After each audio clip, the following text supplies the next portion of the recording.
So, as you all see me engage in my first dogfight in Grinnelli Designs' amazing F-100D at their booth at the Flight Sim Expo, I'll just outline a couple of lessons learned, experiences I had, and some thoughts on whether you should go to this event as a normal, non-affiliate, non-big time, influencer type person.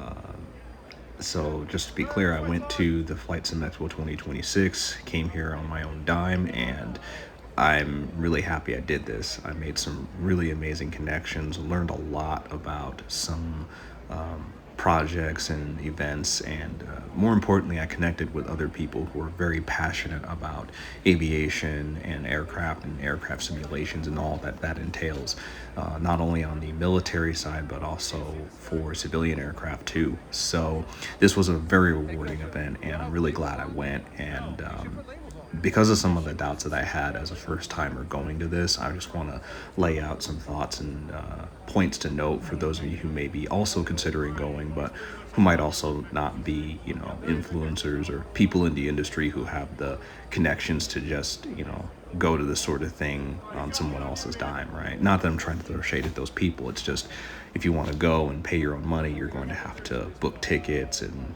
fly somewhere, work out arrangements to get rental cars, hotel, things like that, and that adds up to a lot of money. So it's a rational question to ask if it's worth going, and I just want to explain that yes, it is worth going, even if you are not traveling as an industrial professional in this.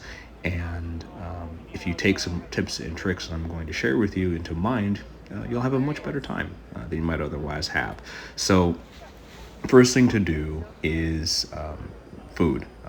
Nothing worthwhile happens on an empty stomach, and I just want to make the, as a group or as an individual, make sure you get your food in off-site before you get here, because the concessions, I'm going to put some info on the concessions in the video here, but it's pretty brutal. For the prices of the things that I saw here, you could easily get a relatively decent meal off-site. If this were Vegas or New York City, might be a little different, but I would think in most places that you would go and have this event at, you are probably going to have a better deal buying food outside. Now, I will note that there is a couple of off-site events that they have, which will provide food. I think a couple of the events that I'm going to speak to here shortly have food as part of their event, either hors d'oeuvres or dinner. So one of the things that you want to bear in mind when you're planning this, if you're doing any extracurriculars, there may be food provided on behalf of the Flight Sim Expo event that you're visiting. So next, another thing to bear in mind, there are off-premises events that the Flight Sim Expo group organizes, and unfortunately I wasn't able to participate in them just because of the logistics of my visit didn't really allow it.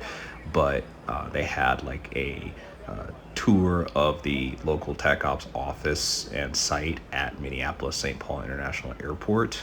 It was an extra fee, but I think it would have been a really good event, and I highly recommend considering it if you are bringing friends or family that may not be necessarily aviation geeks.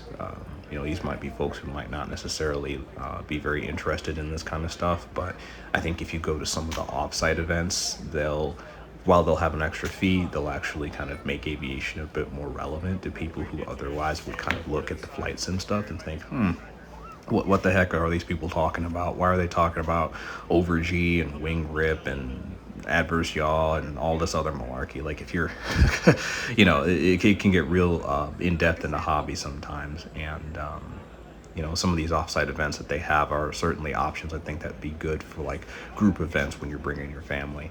Also, something to note here, if you are coming with folks who are not well versed in aviation, be prepared to explain things and just be patient.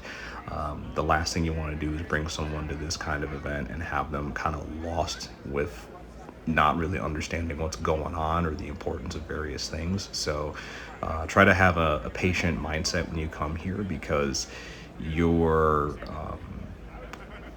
if you come to this event and you're not really kind of the explainer type. You might leave your company a little bit confused as to why you're excited at certain points and why certain like peripherals and certain events are really cool. So case in point, I brought my lovely partner here, and you can see she's the one taking the video here. And thanks to the fact that I kind of outlined a little bit in advance what the F-100 was to her at the wonderful Grinnelli booth, they had some props and some historical pieces at the booth, which really made it easy for me to explain to her what this thing was, why it was such a big deal, and why I was so excited to like try it on and fly it. If I hadn't have done that, it just would have, she wouldn't have known what she was looking at or understood why it was so cool. So just kind of come here with that mindset when you go to the Flight Sim Expo. If you bring people who are not big on aviation, just be a little patient with them, and take the time to kind of walk through like, hey, why is this peripheral with your Airbus 320 controls, why is that such a big deal? It's easy to take for granted sometimes in this community why that stuff's important, but again, kind of step back and include your audience if you have non-aviation people with you. Also, if you're somebody looking for new peripherals or equipment, definitely come to this event so you get a sense of what this stuff does and how it works in person, right? You get to try out sticks, rudders, HOTAS things, and that way when you spend your money on this stuff, you know what you're getting, and it's not like a GIF or a video that you have to rely on for large sums of money getting into this hobby. So with that, thank you all for tuning in. Consider subscribing, and we'll catch you all in the next one.